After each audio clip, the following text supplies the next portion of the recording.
만나서 반갑습니다. 아까 목사님이 소개를 잘 해주셔서 너무 감사하고 과분하게 또 저를 많이 칭찬해 주셔서 감사한데 14년 전에 남양주 진접이라는 곳 혹시 아세요? 우리 여러분들은 다 서울 특별 시민이시기 때문에 시골 사람 잘 모르실 수 있지만 남양주시에 그 진접에 조그만 택지가 조성이 됐어요. 그래서 거기에 이제 14년 전에 교회를 세웠고 이제 아직 상가에 있지만은 건강하게 잘 교회가 부흥하고 있습니다.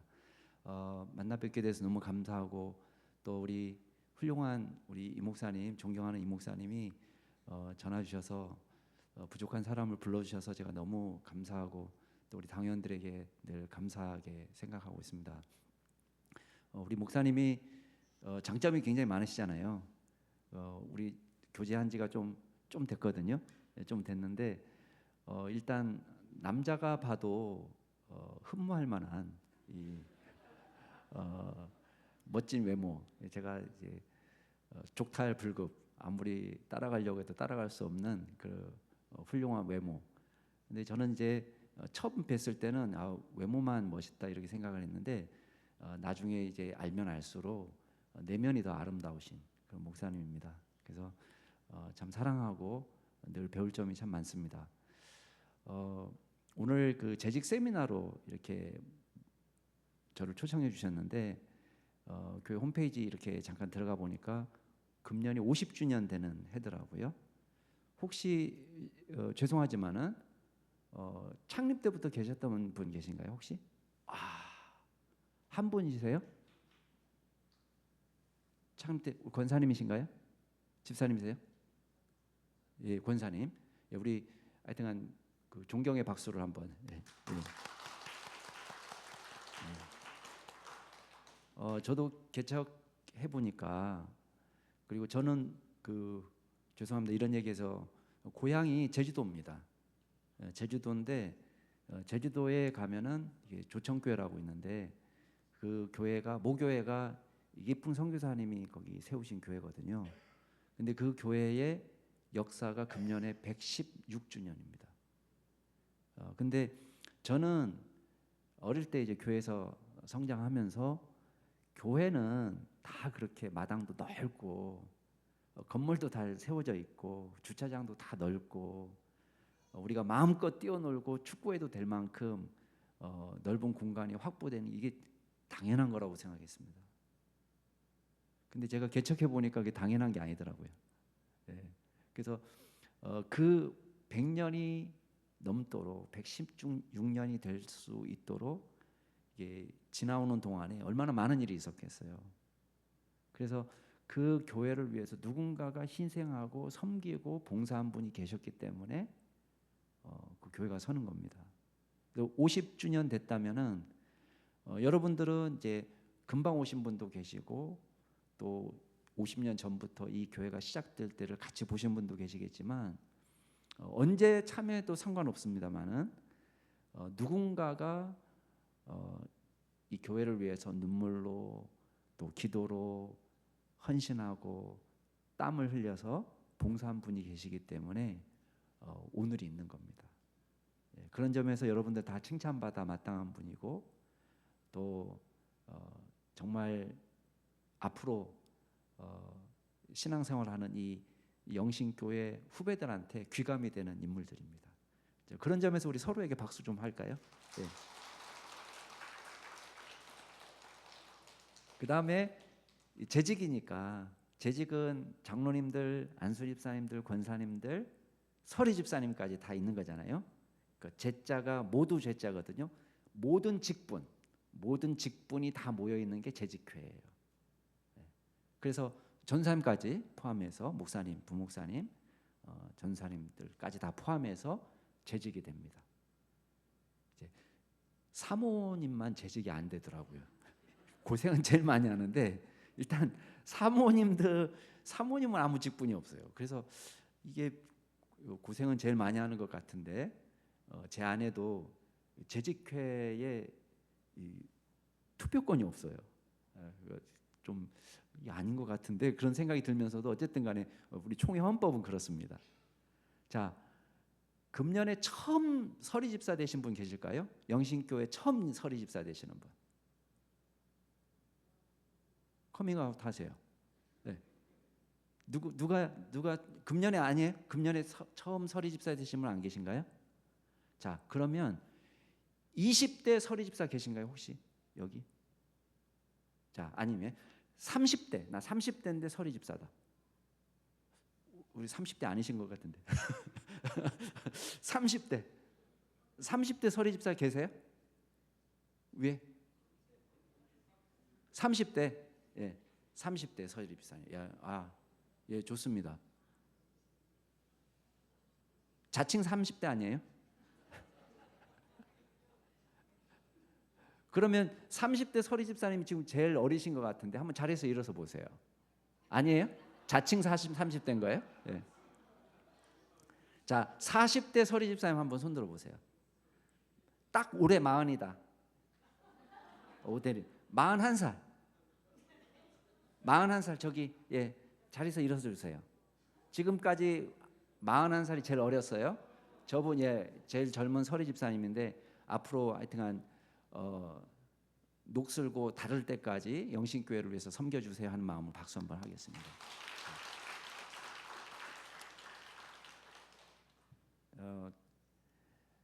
독일의 다름슈타트에 가면은 마리아 자매라가 있는데요. 거기에 바실레아 슐링크라는 분이 계십니다. 물론 돌아가셨어요. 그분이 개신교 수녀회를 만드신 분인데 그분이 그런 얘기를 했습니다. 세상에 가치 있는 일은 세상에 가치 있는 일이 일어났어요. 그러면 반드시 누군가가 수고하고 땀 흘린 사람이 있는 거예요. 그냥 되는 건 없습니다. 그러니까 우리가 인간이 타락한 이후에 가치 있는 일이 그냥 일어나지 않습니다. 우리 죄를 짓는 건 너무 쉬워요. 야, 제발 게임 좀 해주라 이렇게 해서 게임하는 아이들 없습니다. 그냥 놔둬도 게임은 잘합니다. 노는 거는 놔둬도 그냥 잘합니다. 근데 가치 있는 일이 일어나려면 누군가가 수고하고 애쓰고 섬기고 땀 흘리고 이래서 가치 있는 일이 일어나는 겁니다. 영신교회도 지난 50년 동안 누군가의 수고를 통해서 엄청난 역사가 일어나는데 오늘 말씀은 제가 교회를 세우는 일꾼이라는 제목으로 말씀을 나누려고 합니다. 저희 교회는 이제 재직 세미나를 11월 달에 합니다. 11월 달에 하면은 11월 셋째 주에 재직 세미나를 다 이수하는 경우에 이제 서리 집사님 임명을 하거든요. 그래서 원래 총회에서 서리 집사를 임명할 때에 그 원칙이 있습니다. 그건 뭐냐면 만 25세 이상이 돼야 되고, 그다음에 교회에서 1년 동안 그 교회 등록한 지 최소 1년은 넘어야 돼요. 그리고 1년 동안 교회에서 무흠 세례 교인으로 교인의 의무를 다 했다고 판단될 때에 서리 집사 직분을 줍니다. 그러면 교인의 의무를 다 했다는 게 뭡니까? 총회 헌법에는 세 가지를 지적합니다. 하나는 뭐냐면 공예배 출석. 그래서 저희 교회에서는 서리 집사를 이렇게 할 때에 제가 성도님들이 그렇게 얘기하거든요. 교회 뭐 한두 번 빠질 수는 있는데 만약에 4주나 5주나 8주나 이렇게 빠지면은 그거는 문제가 좀 있는 거다. 그러니까 가끔 빠지는 건 할 수 있잖아요. 고향에도 다녀오셔야 되고 부모님한테도 다녀오셔야 되고 다 이렇게 하는데 만약에 2달 이상을 만약에 교회를 빠진다 그러면 이거는 조금 뭔가 문제가 있는 거예요. 그래서 그런 경우는 제가 서리 집사 직분에서 이렇게 빼도록 우리 당회에서 그렇게 정했습니다. 그리고 두 번째는 뭐냐면 헌금. 근데 이제 우리는 우리 헌금 기준은 조금 느슨하게 해요. 왜냐하면 돈이 없을 수도 있잖아요. 여러분의 집안은 돈이 많으실지 모르겠지만 우리는 돈도 없는 상태도 있어봤기 때문에 힘들다는 걸 알아요. 그래서 헌금 규정은 너무 세게는 적용하지 않아요. 근데 이제 세 번째는 뭐냐면 교회 치리에 복종하는 거. 그래서 교회가 정한 규칙에 따라주는 건데 우리가 정한 규칙은 그겁니다. 재직 세미나에 꼭 참석하도록. 그래서 여러분들이 이제 재직 임명 대상자를 미리 당회에서 추려가지고 이제 발표를 하면은 그 분들이 그대로 다 임명되는 건 아니고, 내가 스스로 생각할 때에도 제가 서리 집사로 적당하지 않다고 생각합니다. 그러니까 그런 분들은 알아서 이제 재직 세미나에 안 나오세요. 그런 경우는 재직 세미나를 사진으로 동영상으로 촬영해서 보게 하고, 그다음에 그것도 이수하지 않으면은 할 의사가 없다 이렇게 생각하고는 이제 재직 명단에서 뺍니다. 근데 이제 그만큼 이 교육을 중요하게 생각하는데, 일단 1년에 한 차례 이렇게 모여서 한 팀워크를 다지는 건 굉장히 중요한 것이고, 그리고 우리가 말씀으로 훈련받는 것이 매우 중요하기 때문에 그렇습니다. 그래서 여러분들이 그런 마음으로 오셨다고 생각이 되고요. 지금 PPT가 나가나요? PPT를 제가 PPT를 좀 넘기면서 좀 글씨가 작아서 보이지 않아서 제가 좀 죄송하긴 한데, 이렇게 넓은 공간인 줄은 제가 잘 몰랐어요. 저희 교회는 그냥 요 4분의 1 정도밖에 안 되기 때문에 이렇게 해도 다 보였는데, 여러분이 잘 안 보이더라도 양해를 구합니다. 근데 제가 설명을 잘 할게요. 자, 미국에서도, 우리나라에서도 마찬가지지만 미국도 우리랑 비슷한 것 같아요. 뭘 조사했냐면 교회 사역에 대해서 지금 사역을 하고 있다. 교회에서 뭐 교사를 하든 안내를 하든 주방봉사를 하든 뭘 하든 교회에서 내가 직분을 받아서 일하고 있다라고 대답한 분은 100사람 중에 10명밖에 안 되는 거예요. 40명은 하고 싶은데 잘 몰라서 못하고 있다. 이렇게 대답하신 분이 100명 중에 40명이 된 거예요. 근데 절반은 어떤 분이냐면 난 교회 일에 관심도 없다. 그런 분이 절반 정도 된 거예요. 물론 이 조사는 조금 오래됐습니다만은 지금도 크게 다르지 않을 거라고 짐작이 돼요. 근데 우리 한국 교회도 비슷해요. 교회가 크지만, 영신교회 제법 큰 교회지만 영신교회 일꾼이 남아돕니까? 모자랍니까? 늘 모자라게 느껴져요. 어느 교회든지 모자랍니다. 그러면 사역하지 않는, 때로는 사역하지 못하는 이유가 뭐가 있을까? 뭐 이유는 많습니다. 어떤 분은 나는 실력이 안 된다. 나는 맨날 쏴봐도 헛방이다. 실력이 안 돼서 못한다. 이렇게 얘기하는 분이 있고, 어떤 분은 나는 교회 열심히 출석하고 열심히 11조하고 헌금했으면 됐지 무슨 봉사냐, 이렇게 말하시는 분도 계세요. 또 어떤 분들은 교회 일은 내가 도통 할 줄 모른다. 너무 어렵다. 그래서 못 하시는 분도 있고, 또 어떤 사람들은 내가 경험과 내 실력과 내가 가진 이력이 어디에 쓸지를 나는 도저히 모르겠다 하시는 분들도 계세요. 그리고 어떤 경우는 목사님 직장 생활 안 해봐서 그런데요 너무 바쁩니다. 이런 분들도 계시고, 또 어떤 분들은 사회에서 봉사하는 것 때문에 너무 바쁘다는 분들도 계셔요. 사회에서는 봉사하는 일이 많아요. 물론 이 마지막 사회봉사를 많이 하시는 분들의 경우는 저는 어느 정도 봐줄 수 있다라고 생각이 됩니다. 왜냐하면 교회 안에서 보통 교회 안의 일, 안내나 주방이나 또 교사나 이런 거는요 보통 30%의 인원만 헌신하면은 다 해결돼요. 그러니까 자, 영신교회 재직이 전체 교인 수에 비례하면 재직이 한 몇 % 정도 될까요? 목사님 혹시 아시나요? 우리 장로님도 혹시 아세요? 절반은 넘지 않아요? 보통 절반 넘잖아요, 그죠? 그래서 재직들이 열심히 내가 1인 1사역 이상 한다 생각하면 교회는 다 커버가 됩니다. 왜냐하면 교인 전체 인구의 전체 교인 수의 한 30%만 헌신하면 교회는 할 수 있어요. 그러면 나머지 70%는 어떻게 해야 되냐면, 건강한 성도 같은 경우는 이분들이 전부 다 어디 가서 일을 하면 되냐면 사회에서 빛과 소금으로 살면 되는 거예요.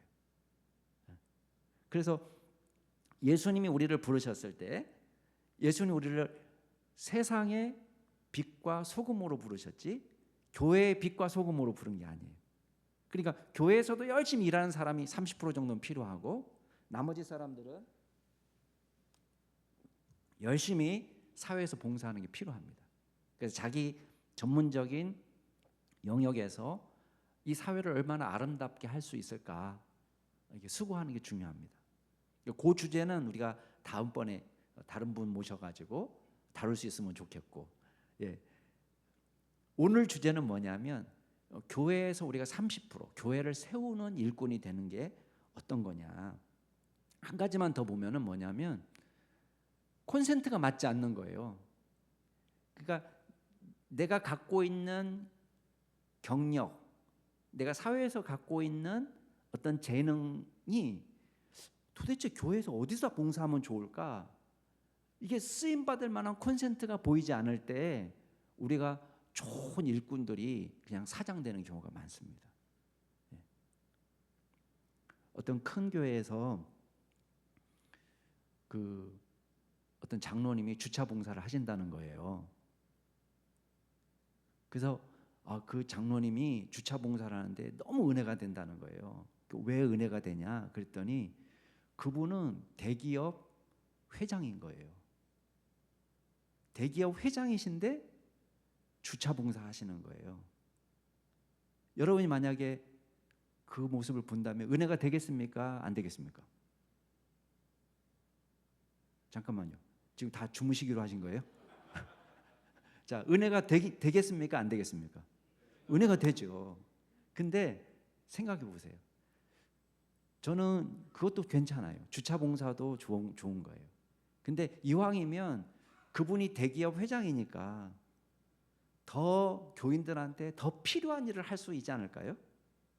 예를 들면은 자기의 진로 문제 때문에 고민하는 젊은이들에게 좋은 상담이 될 수도 있겠고, 그죠? 그리고 다른 사람들에 비해서 사업의 노하우가 많이 쌓여 있으니까 그분들에게 노하우를 알려주는 일도 할 수 있을 거예요. 그러니까 우리가 갖고 있는 경험과 재능이 제대로 쓰일 수만 있다면 훨씬 더 풍성하게, 더 유익하게 사용될 수도 있다는 거예요. 주차 봉사가 나쁘다 그 뜻이 아닙니다. 그러나 주차 봉사도 할 수 있지만 그분에게 더 적합한 사역이 있다는 거예요. 그러니까 우리 교회도 마찬가지입니다. 여러분이 보실 때 이따가 제가 말씀드리겠지만 여러분이 교회 와서 생각할 때 요 사역이 필요합니다라고 느껴지는 분들이 계실 거예요. 그러면요, 그건 하나님이 여러분을 그 자리로 부르시고 계시다라고 생각하시면 돼요. 자, 반대로 사역을 아까 못하는 여러 가지 이유가 있었지만 사역을 해야만 하는 성경적인 이유는 차고도 넘칩니다.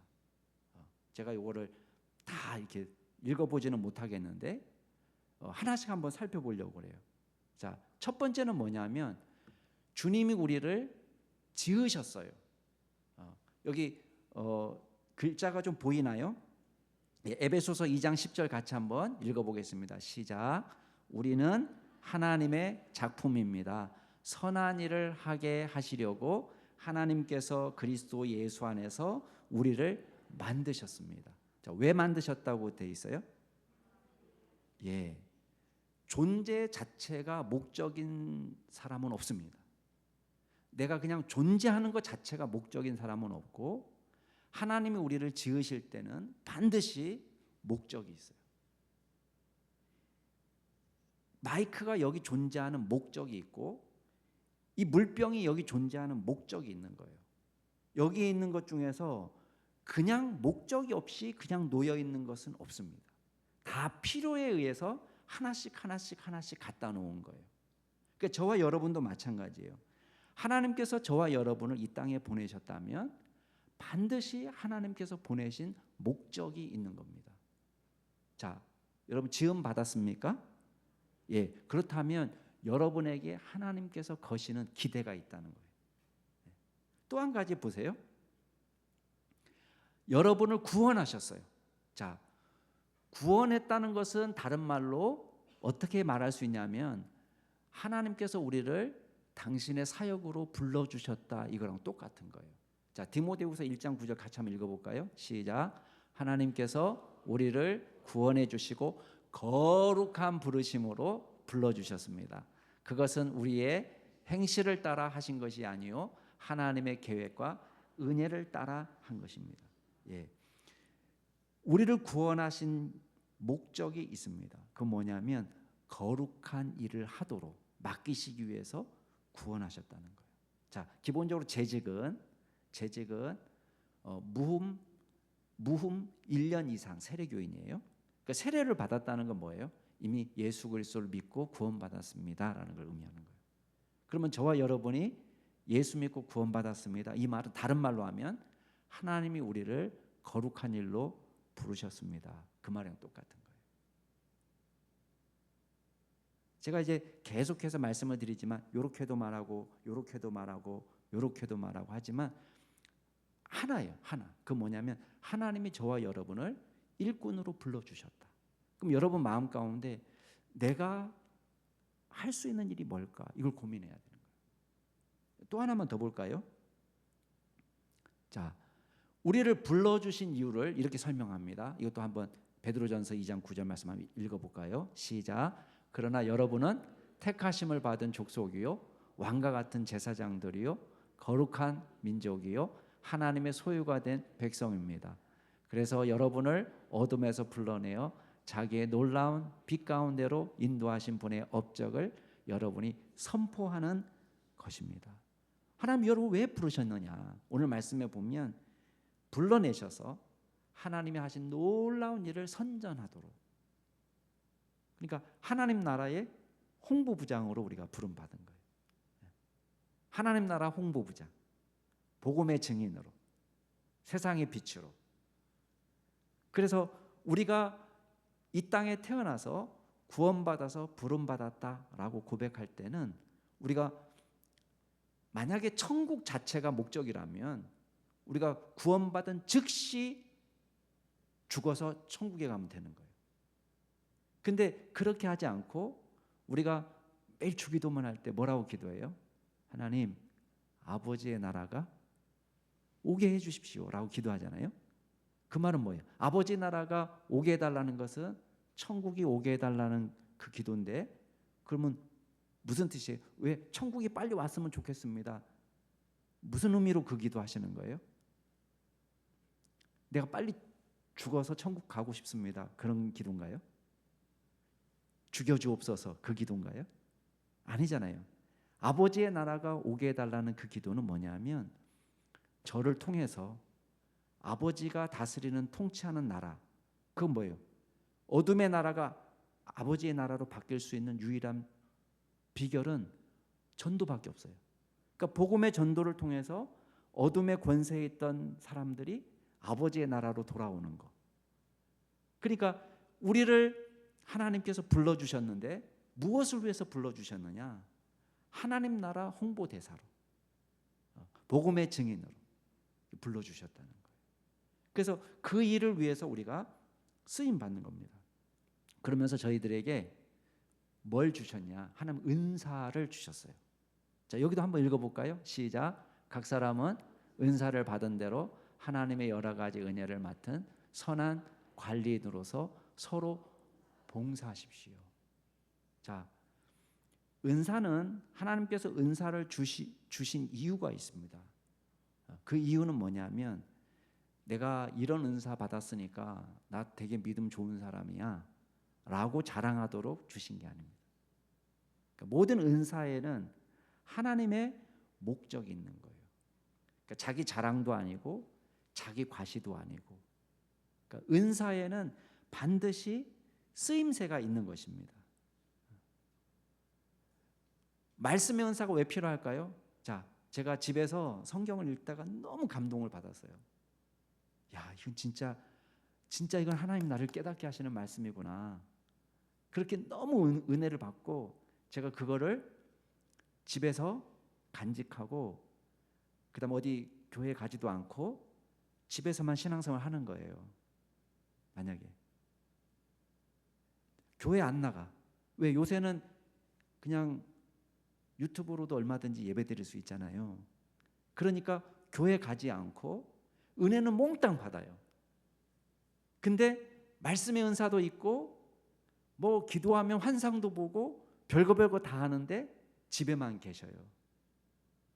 자, 은사가 필요 있습니까? 없습니까?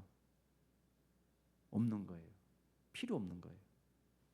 여러분, 하나님께서 우리에게 은사를 주실 때는 자기 자랑이나 자기 만족이나 자기 영광을 위해서 은사를 주는 법은 없습니다.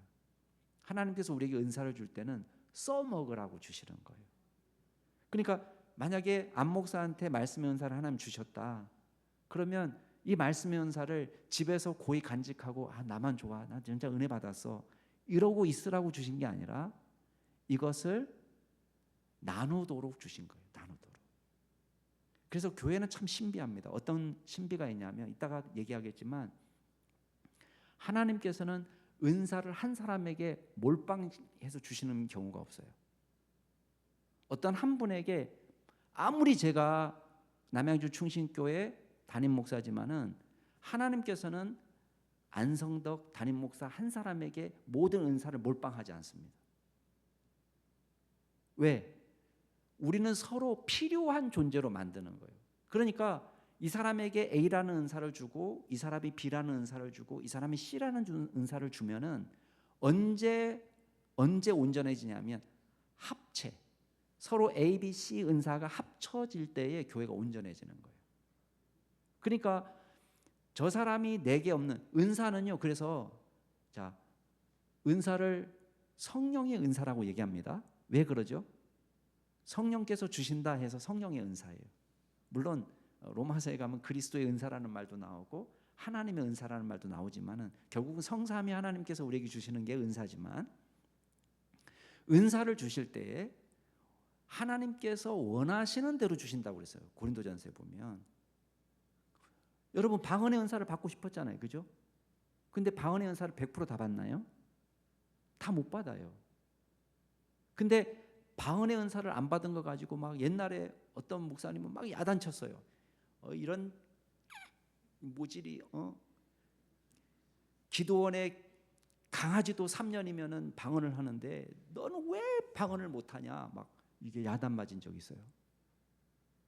근데 그건 잘못된 거예요. 왜? 은사는 누가 주시는 거예요? 하나님이 주시는 거예요. 그러면 하나님이 원하시는 은사를 각자에게 주시는 거예요. 근데 재미있는 건 뭔지 아세요? 예수 믿으면요 은사 없는 사람이 단 한 사람도 없어요. 은혜가 안 됩니까? 자, 다시 한번. 예수 믿는 사람에게는 은사 없는 사람이 단 한 사람도 없어요. 예, 아멘이에요. 너무 대단하지 않아요? 모든 사람이 한 가지 이상의 은사가 있어요. 목사님 저는 은사가 없는 것 같아요. 아무리 봐도 고린도전서 펴놓고 아무리 봐도 제 은사는 거기 없어요. 믿음의 은사도 아닌 것 같고 지혜와 지식의 은사도 아닌 것 같고 방언의 은사, 통변의 은사는 말도 안, 예언의 은사, 영분별의 은사 저랑 너무 거리가 멀어요. 귀신을 내어 쫓는 은사, 능력 행하는 은사 저는 그런 거 없어요. 근데 재미있는 거는요. 은사 목록이 성경에 3군데 나오거든요. 고린도전서 9장에도 나오고 로마서에도 나와요. 로마서 12장에 나오는 은사 목록하고 고린도전서 9장에 나오는 은사 목록하고 겹쳐지는 부분이 거의 없어요. 고린도전서에 9가지 나오거든요. 9가지. 그 다음에 로마서에 7가지가 나와요. 에베소서에 은사가 나오는데 에베소서 오늘 읽은 본문 안에 은사는 어떤 사람은 4가지다, 어떤 사람은 5가지다. 성경 학자들마다 다르게 얘기해요. 자, 4가지든 5가지든 간에 이거 다 합쳐봐야 21가지밖에 안 돼요. 뭘 의미하는지 아시겠어요? 눈치채신 분은 눈치챘을 거예요. 고린도전서 9장에 나오는 거나 에베소서나 로마서나 다 바울이 쓴 서신인데 왜 서로 일치하지 않고 이은사 저은사 막 짬뽕으로 나올까요? 그 말은 뭐예요? 성경에 21가지만 있는 것이 아니라 우리가 모르는 수많은 은사들 바울은 지금 다 쓰지 못했을 뿐이에요. 그러니까 엄청나게 많은 은사 목록을 갖고 있는데 우리에게 어떤 한 사람에게 은사를 몽땅 다 쏟아주지 않으시고 이 사람에게는 이런 은사, 이런 사람에게 이 은사 주신 이유는 뭐냐면 교회 안에서 온전한 합체를 이룰 때만이 우리가 온전한 사람이 되는 거예요. 그게 교회의 신비예요. 그러니까 집에서 아무리 모니터 앞에 놓고 설교 듣고 은혜 받아도요, 공동체가 없으면 그 사람의 신앙이 건강하지 못해요. 자, 지옥 간다는 말은 안 하겠습니다. 지옥 가는 건 아니지만 건강하지 못합니다. 그래서 좋은 유익을 내가 주지도 못하고 좋은 영향을 주고 받지도 못해요. 근데 하나님이 우리를 부르실 때는 누군가를 돕도록 여러분을 부르셨단 말이에요. 그래서 저도 우리 교회 성도님들이 저 통해서 은혜도 받지만 저는 성도님들을 통해서 은혜를 엄청 받습니다. 왜? 저한테 모든 은사가 있는 게 아니에요. 저보다 탁월하신 분들이 많습니다. 아니, 다 탁월한 부분이 있는 거예요. 저보다 나은 부분이 한 가지 이상씩은 모든 성도에게 있는 거예요. 얼마나 대단해요. 그러니까 제가 잘할 수 있는 부분이 있지만 우리 성도님들을 따라갈 수 없는 부분이 다 있는 거예요. 모든 성도님들에게. 이게 교회의 신비입니다. 그래서 하나님께서 우리에게 은사를 주시고 더 놀라운 것은 우리에게, 자, 예수님 뭐라고 얘기하셨냐면 하늘과 땅의 모든 권세를 아버지께로부터 받았다는 거예요. 그 말은 뭐냐? 이 말은 예수님이 지금 야, 나한테 권세 있어? 그 줄 알아. 여기서 땡 하는 게 아니에요.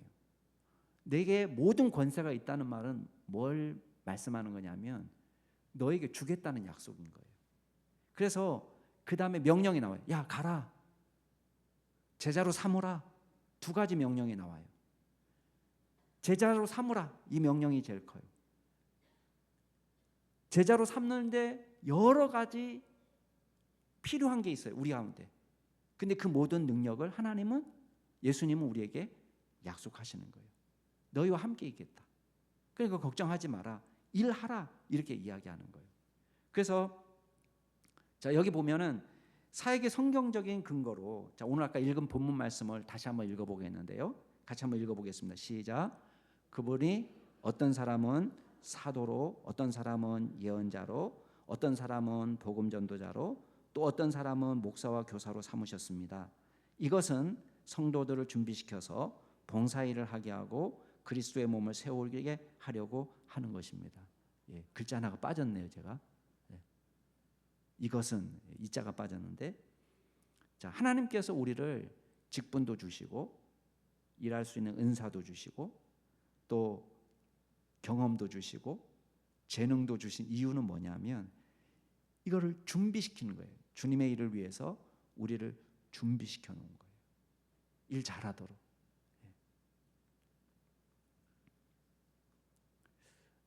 우리 이진영 목사님이 저에게 오늘 한 50분 말씀을 해주셔야 됩니다. 이렇게 말씀해 주셨어요. 그래서 주여 50분. 이제 50분 거의 다 됐거든요. 지금. 아까 제 기억으로는 한 15분부터 시작한 것 같으니까 한 30분 정도 한 것 같아요. 그러니까 저는 끝나는 시간은 정확하게 지켜드려요. 예. 희망을 가지세요. 예. 예. 절반 넘었어요 지금. 예. 자, 20분만 하면 되는데 제가 이 뒷부분이 내용이 많기 때문에 제가 요령 있게 지금 빨리 설명을 해야 돼요. 자, 보세요. 우리는 각자가 지체로 부름 받았잖아요. 그렇죠? 근데 보세요. 교회라는 곳은 어떤 곳이냐면, 자, 눈 역할 하는 거 바구니에 담고, 코 역할 하는 거 바구니에 담고, 손 바구니에 담고, 발 바구니에 담아가지고 이렇게 흔들면 어떻게 될까요? 그렇게 흔들면 몸이 될까요? 아니죠. 그러니까 몸이 되려면 어떻게 되냐면 이게 유기적으로 연결이 돼 있어야 돼요. 그러니까 눈이 제대로 붙어 있어야 되고 손도 몸에 제대로 붙어 있어야지 이게 유기적으로 연결이 되는 거예요. 그냥 바구니에 넣고 이렇게 막 흔들면 되는 게 아니에요. 그 교회라는 것은 굉장히 신비한 건데, 교회는 몸이거든요. 그리스도의 몸인데 이건 유기적으로 서로 연결돼 있어야 돼요. 우리 따로따로는 지체지만 이 지체는 무엇을 위해서 섬길 때 가치가 있냐면 몸을 위해 섬길 때 가치가 있는 거예요. 근데 몸을 떠나서 각자 따로 존재하면은 아무 가치가 없어져요. 그러니까 몸을 떠난 눈 생각해 보세요. 세상에 눈이 보배라고 하지만 몸을 떠난 눈은 얼마 없으면 썩어지는 거예요. 그래서 이게 유기적으로 연합된 것이 굉장히 중요하고, 이걸 연합해서 따로따로 존재하는 것이 아니라 몸을 세우는 데 사용되는 것이 굉장히 중요한 겁니다. 그 다음에 마지막으로 왜 우리가 봉사하고 섬겨야 되느냐. 하나님께서 상급을 약속하셨어요. 상급은 되게 유치한 개념이라고 생각하시면 안 됩니다. 하나님께서 우리의 섬김과 헌신에 대해서 다 기억하는 거예요. 그래서 사람은 기억하지 못해도, 이 세상에서 유명한 거는요 별로 기억하지 못해도 하나님의 나라에 남는 인물이 있습니다. 재밌는 거 하나만 더 얘기해 드릴까요? 누가복음 16장에 가면 비유가 나오는데요, 부자와 나사로의 비유가 있어요. 부자와 나사로 비유 아시죠? 예, 재직 정도 됐으니까 부자와 나사로 비유 제가 따로 얘기는 안 할게요. 근데 자, 나사로는 직업이 뭐죠? 거지예요. 부자는 직업은 나와 있지 않지만 부자예요. 얼마만큼 부자냐면 날마다 파티를 해도 경제적으로 아무런 문제가 없을 만한 부자예요. 자, 그런 부자 혹시 여기 계시나요? 날마다 한 50명씩 파티를 해도 우리 집 기둥이 조금도 무너지지 않는다. 그 정도 부자 혹시 계십니까? 예. 우리 남양주 충신교회 헌금하시기 바랍니다. 예. 그 정도 부자 많지 않아요. 근데 여러분, 만약에 그 정도 부자라면 그 동네에서 다 소문났겠죠. 그 사람 이름 모르는 사람 있어요? 없어요. 근데 재미있죠. 왜 성경에 우리는 한국 동화도 콩쥐와 팥쥐예요. 흥부나가 나오면 놀부가 나와요. 그죠? 장화가 나오면 홍련이가 나와요. 근데 왜 부자와 나사로죠? 부자의 이름이 있어야 될 거 아니에요. 여러분, 왜 성경에 누가가 그 부자 이름을 몰랐을까요? 누가복음이잖아요. 누가가 그거 다 조사해가지고 기록해 놓는데 누가에게는 그 부자의 이름이 중요하지 않아요. 자, 더 정확하게 얘기하면 하나님께는 남는 인물이 아닌 거예요. 세상에서는 부자가 죽어서 관도 화려하고 무덤도 양지 바른 곳에 비석도 엄청 비싼 비석으로 엄청 화려하게 무덤을 꾸몄을지 모르지만 하나님 나라에는 이름이 없어요. 부자의 이름은. 근데 누구는 남아요? 나사로는 남았어요. 나사로가 왜 거지로 살았을까요? 가난해서? 아니, 게을러서?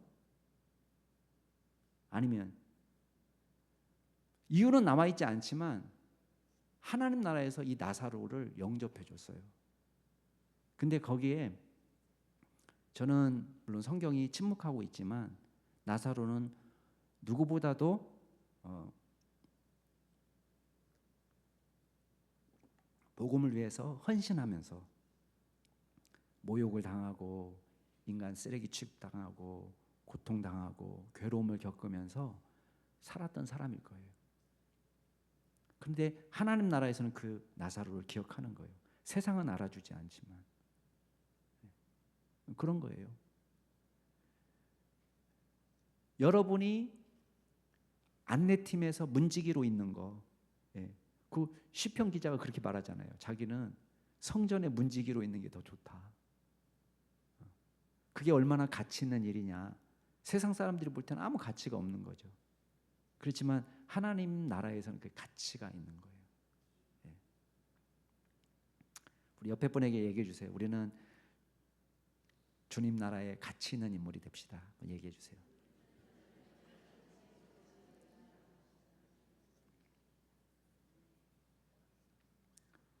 그래서 저와 여러분들이 모든 사역이 중요하다는 걸 기억해야 됩니다.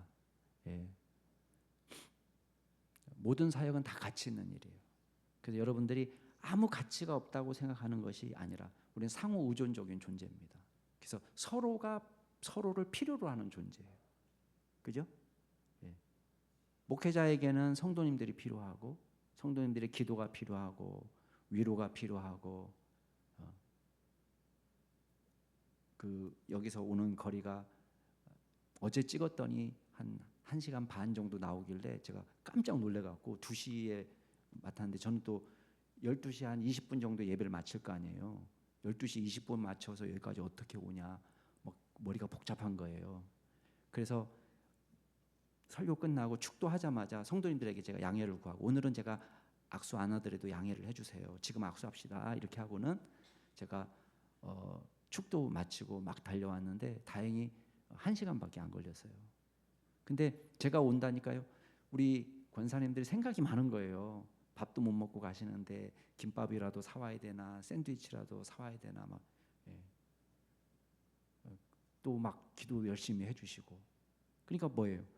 저는 그분들의 도움이 필요하고 또 그분들은 또 저를 통해서 은혜를 받고 또 여러분은 서로 여러분이 섬기는 모습으로 여러분에게 다른 사람에게 도움이 되기 때문에 이게 상호 의존적인 존재가 되는 것입니다. 교회가. 그래서 교회가 몸으로 존재하는 게 중요합니다. 그래서 여기 보면 지금 한 사람이 아파서 누워 있는데요. 자기가 받은 은사대로 서로를 섬겨주는 거예요. 가르치는 은사가 있는 사람은 뭐 하겠어요? 이 사람이 병에 걸렸는데 무슨 병인지 조사해서 어떻게 하면 건강관리를 할 수 있는지 가르쳐주지 않겠어요? 그죠? 그런 사람도 필요하죠. 이 사람을 도울 때. 또 돈 많은 사람들은 어떻게 도울 수 있어요? 너 보험 빵빵해? 너 보험이 시원치 않으면 내가 도와줄까? 이렇게 할 수 있는 사람들이 생기잖아요. 자, 권면의 은사가 있는 사람은 또 어떻게 도울 수 있어요? 하나님의 말씀으로 위로하고 격려하고 병들었는데 너무 다운되지 않도록 일으켜주는 역할을 할 수가 있는 거예요. 그 다음에 또 하나님의 말씀을 탁 선포하는 선지자 같은 사람은 뭐 하겠어요? 이 사람의 아프지만은 병에 걸릴 수밖에 없는 잘못된 부분이 있다면 그거를 지적해주고 더 이상 그 죄에서 떠나도록 권면할 수도 있지 않겠어요? 또 공동체의 조직을 잘하는 사람들은 어떤 일을 하겠어요? 이 사람이 지금 병원에 입원해 있는 동안에 집이 엉망진창이 될 거 아니에요. 애는 누가 돌볼 것이며 강아지는 누가 밥 줄 것이며 화분에 물은 누가 줄 것이며 근데 이거를 다 일머리가 있는 사람은 병원 찾아와가지고 야 걱정하지 마라. 내가 다 해결해놨어. 니네 애 2명 내가 어디 맡겨놓고 거기 화분 내가 얼마에 한 번씩 가서 물 줄 거고 거기 개 누구한테 맡겨놨어. 걱정하지 마. 이러지 않겠어요? 그러니까 한 사람이 입원했는데 뭐가 사용되는 거예요? 각자의 은사에 따라서 이 사람을 도울 수가 있는 것입니다. 봉사의 은사가 있는 사람은 뭐 하겠어요? 그냥 집안 정리도 싹 다 해놓고 막 이 사람한테 필요한 선물도 갖다 주고 막 그러지 않겠어요? 우리가 하나의 부족한 부분이 보일 때에 우리는 여러분이 여러 모양으로 이 한 사람을 도울 수 있다는 것을 이야기하는 겁니다. 그러니까 목사님만 신방해서 끝나는 게 아닌 거예요. 이 사람을 위해서 도울 수 있는 일이 너무너무 많다. 우리가 각자에게 그래서 여러분이 우리 교회에서 내가 뭘 할 수 있을까를 찾기 위해서는 항상 질문을 던져야 됩니다. 어떤 질문이냐? 내 마음이 가는 곳이 어디냐? 여러분이 심장이 뛰는 곳이 어디냐? 여러분의 심장이 뛰는 곳이 일할 곳입니다. 다른 사람은 아무런 불편을 못 느끼는데 여러분만 그게 불편하게 느껴지는 경우가 있어요. 그러면 그거를 여러분이 하는 거예요. 우리 교회가 처음 개척해가지고요. 처음에 김밥 교회를 했어요. 김밥 교회. 김밥 교회는 뭐냐면 점심에 맨날 김밥만 먹는 거예요. 김밥하고 컵라면만 맨날 먹는 거예요. 개척해가지고 처음 시작하니까. 자, 김밥하고 컵라면만 맨날 있는 교회 좋습니까? 싫습니까?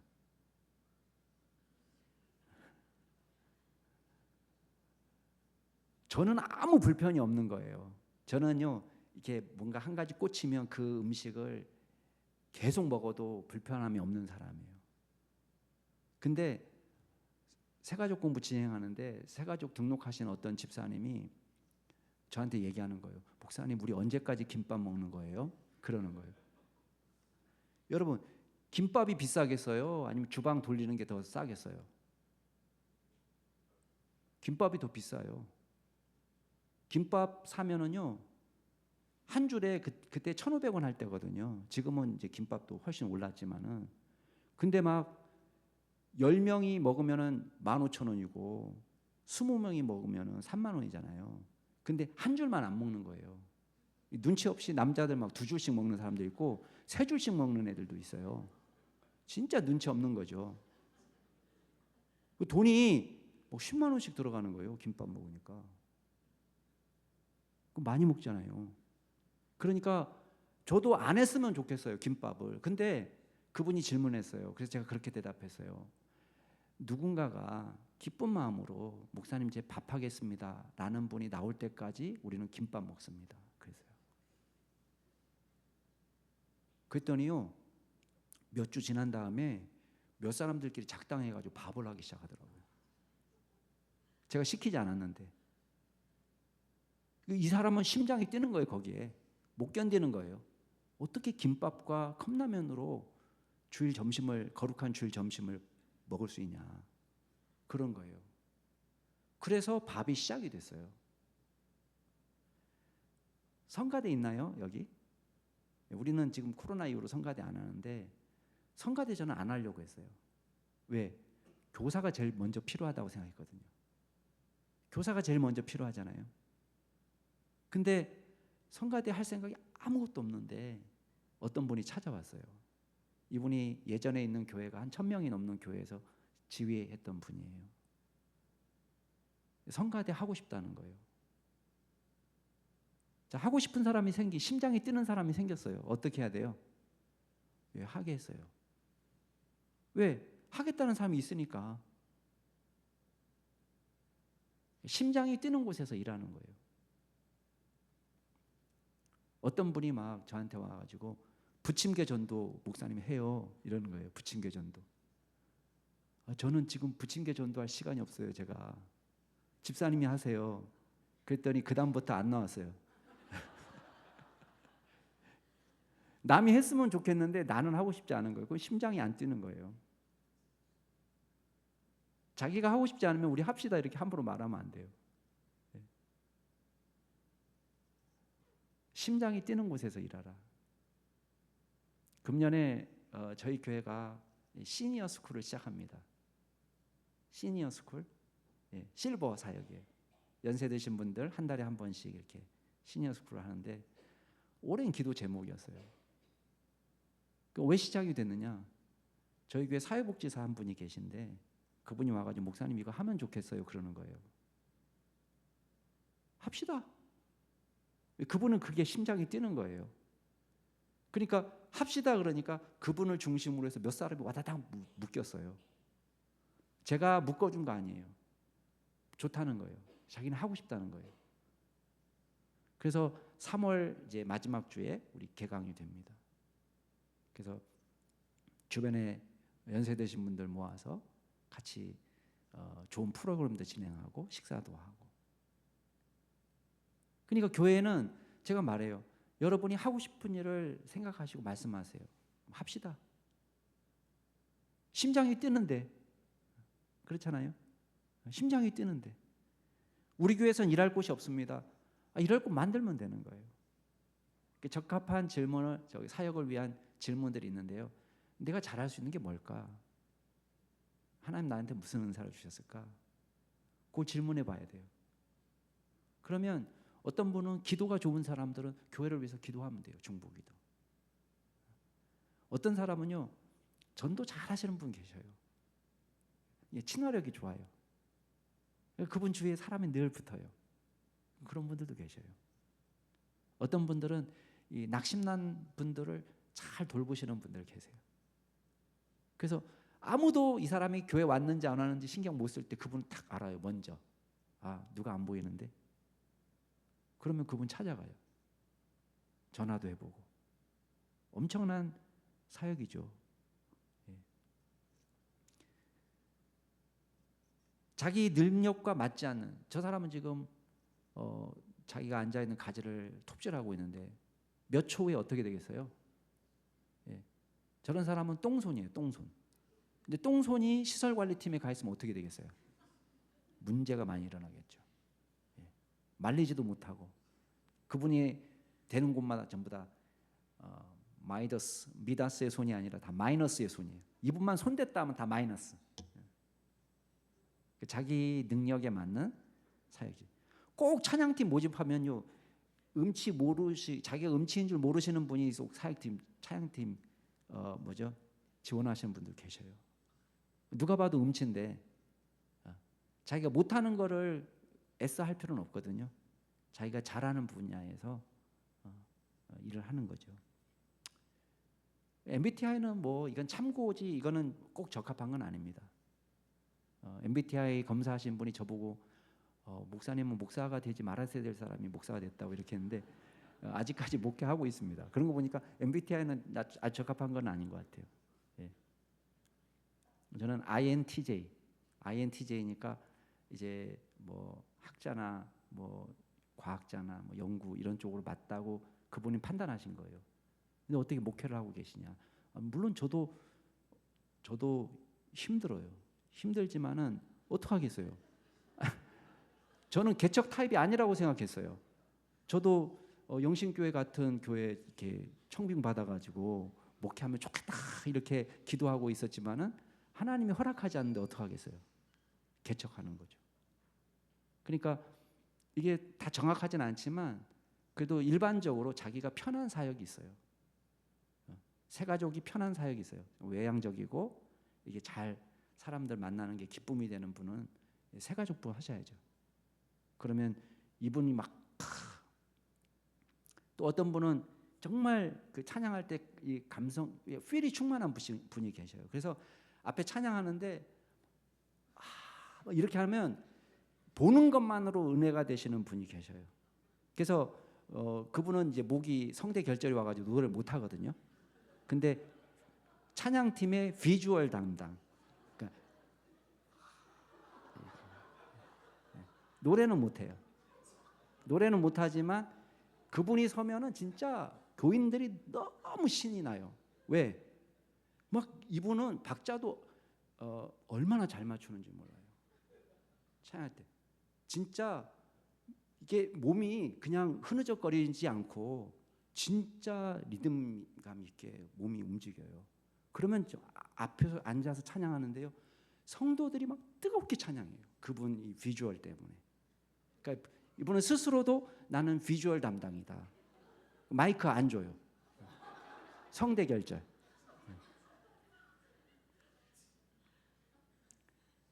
우리의 경험과 모든 교육이나 고난받은 거, 살아온 삶의 체험 이런 것들이 다 사역하기에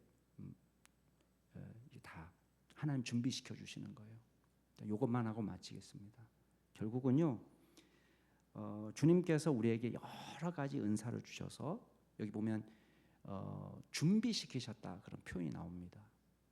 어떤 사람은 사도로, 예언자로, 복음 전도자로, 목사와 교사로. 물론 이 외에도 여러 직분이 있지만 지금 이제 바울이 생각나는 대로 지금 직분을 이야기한 것뿐이에요. 목사와 교사는 이제 참고로 알아두세요. 이게 목사 그리고 교사 이렇게도 번역할 수 있지만 이제 문법이 그래요. 헬라어 문법. 목사 곧 교사 이렇게도 번역할 수 있어요. 그래서 이걸 두 직분으로 보느냐 한 직분으로 보느냐 학자마다 좀 다른데 제 입장은 한 가지 직분으로 보는 거예요. 왜냐하면 정관사가 하나예요. 영어로 얘기하면 the teacher, the pastor, and the teacher 이렇게 되지 않고 the pastor and teacher 이렇게 된 거예요.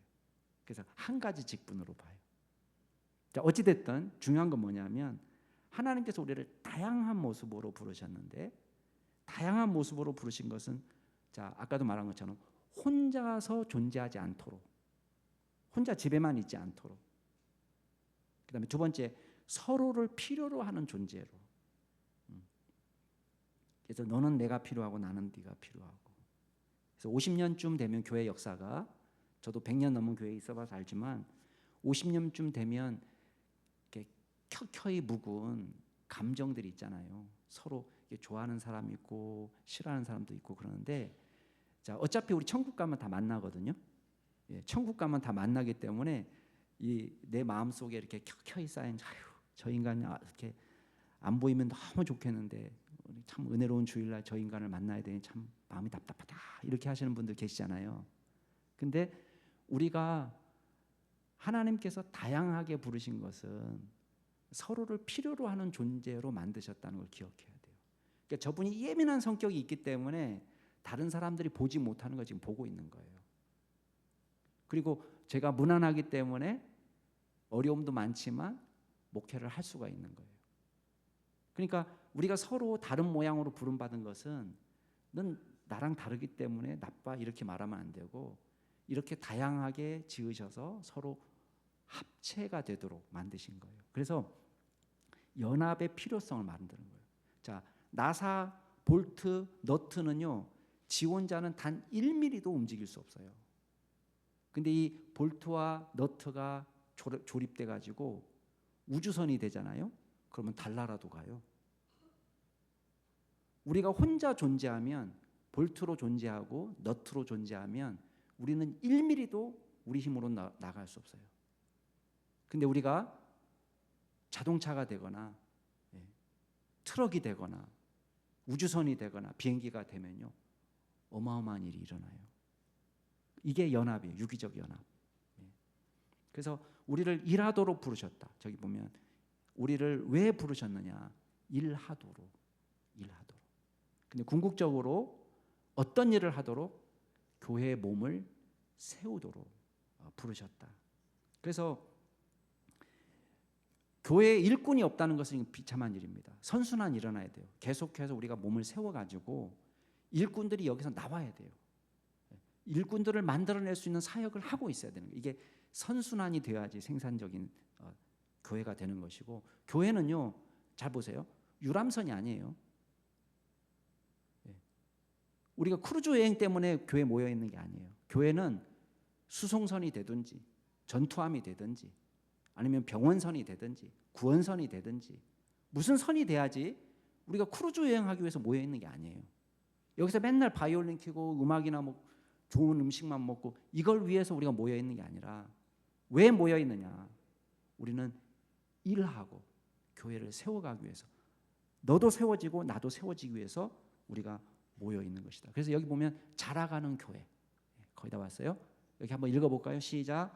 우리가 다 하나님의 아들을 믿는 것과 아는 일에 하나가 되어 온전한 사람을 이루어 그리스도의 장성한 분량이 충만한 데까지 이르리니 오직 사랑 안에서 참된 것을 하여 범사에 그에게까지 자랄지라. 그는 머리니 곧 그리스도라. 자, 재밌는 거는 우리가, 이건 복수잖아요. 온전한 사람은 단수예요. 왜 단수로 썼을까요?